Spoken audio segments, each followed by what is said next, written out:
1930, Uruguay. The very first World Cup ever played. No anthem played before kickoff. No official song existed. Not because FIFA forgot, but because the entire idea of World Cup music hadn't been invented yet.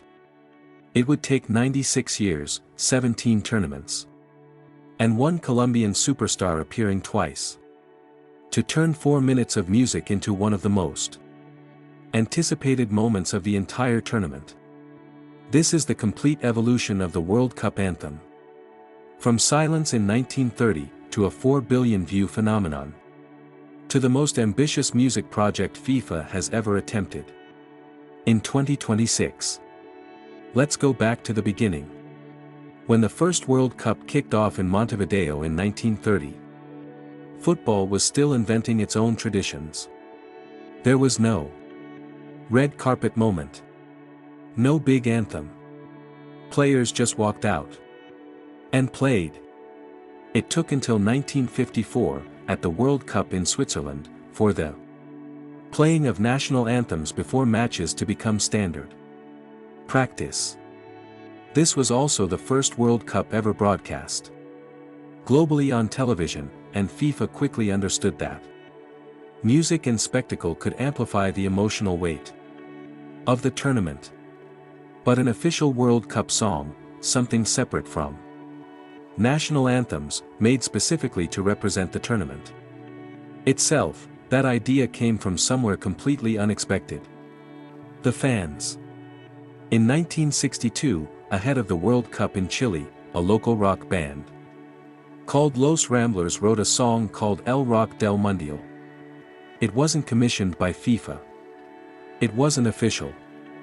It was just a band capturing the excitement of their country hosting the tournament. The song became a massive hit across South America and is still considered one of the best-selling records in Chilean history. Around the same period, similar grassroots anthems were appearing across the football world. In Uruguay, a song called Uruguayos Campeones, originally written as a poem in 1926, became the unofficial anthem of the national team for decades, re-recorded generation after generation. These songs proved something important: fans wanted music tied to football. FIFA just hadn't capitalized on it yet. For nearly 30 years, this pattern repeats. Grassroots. Unofficial anthems pop up around individual tournaments. Beloved by fans, but never coordinated, never global. Never part of an official FIFA strategy. Each country had its own football songs, its own chants, its own traditions. But nothing connected them. Nothing turned football music into a worldwide, unified moment. That changes completely in 1990. At the World Cup in Italy, FIFA commissions its first true official song, Un'estate Italiana, performed by Edoardo Bennato and Gianna Nannini. The song establishes a template that every World Cup anthem would follow for decades after.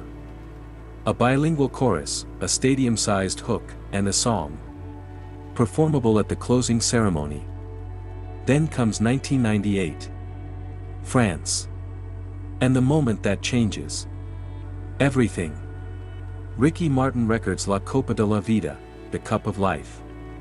At the peak of what music historians call the Latin explosion, Martin's song doesn't just become the World Cup anthem. It launches him from regional Spanish-language star to one of the biggest pop artists on the planet. The song earns Grammy recognition. It charts on the Billboard Hot 100.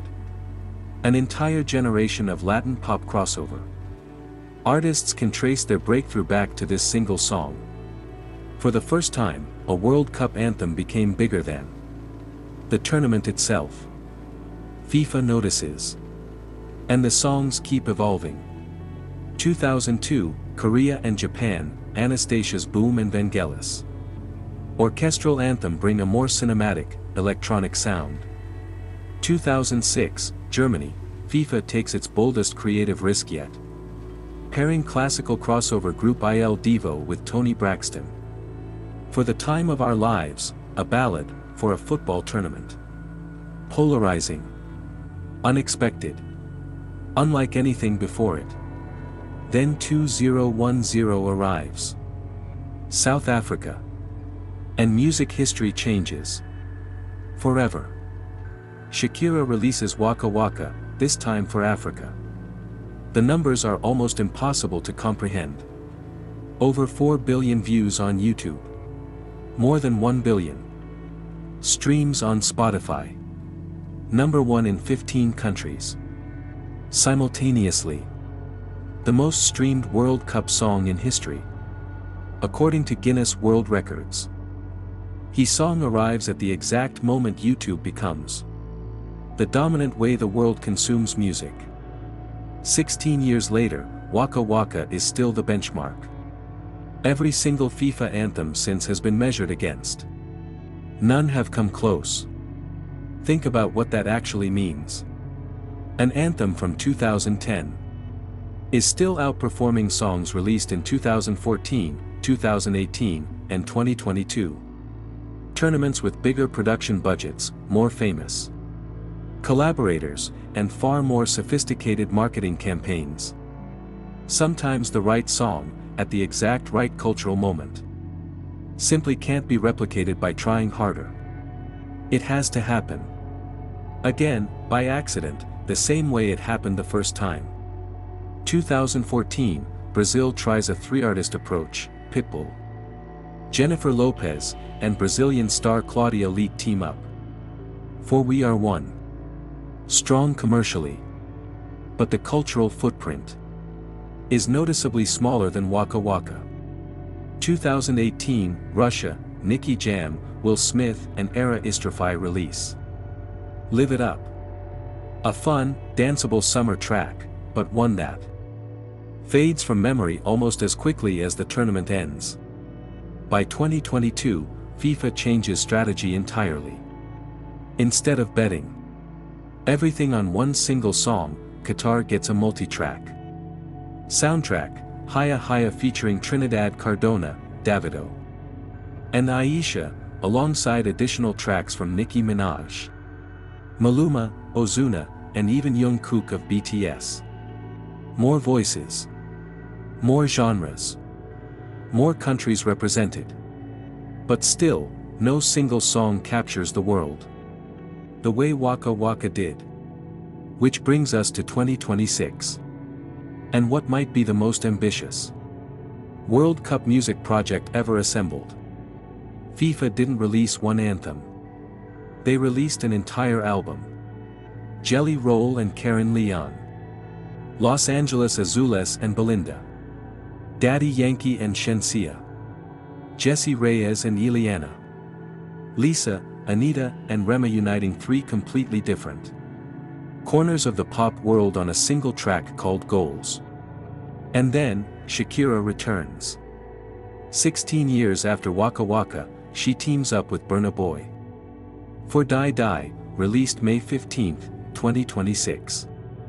This makes Shakira the only artist in FIFA World Cup history to be the lead vocalist on two different official anthems, 16 years apart.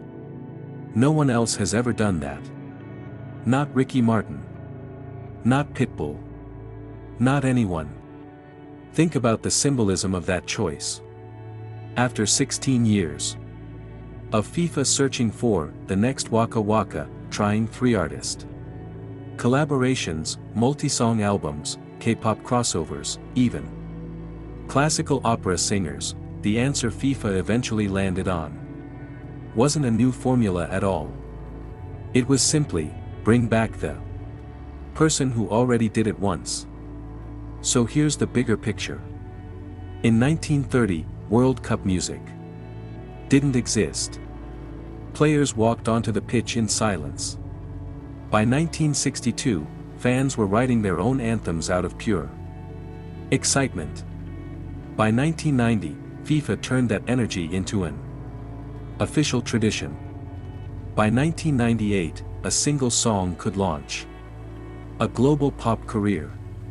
By 2010, a World Cup anthem could reach 4 billion people and counting.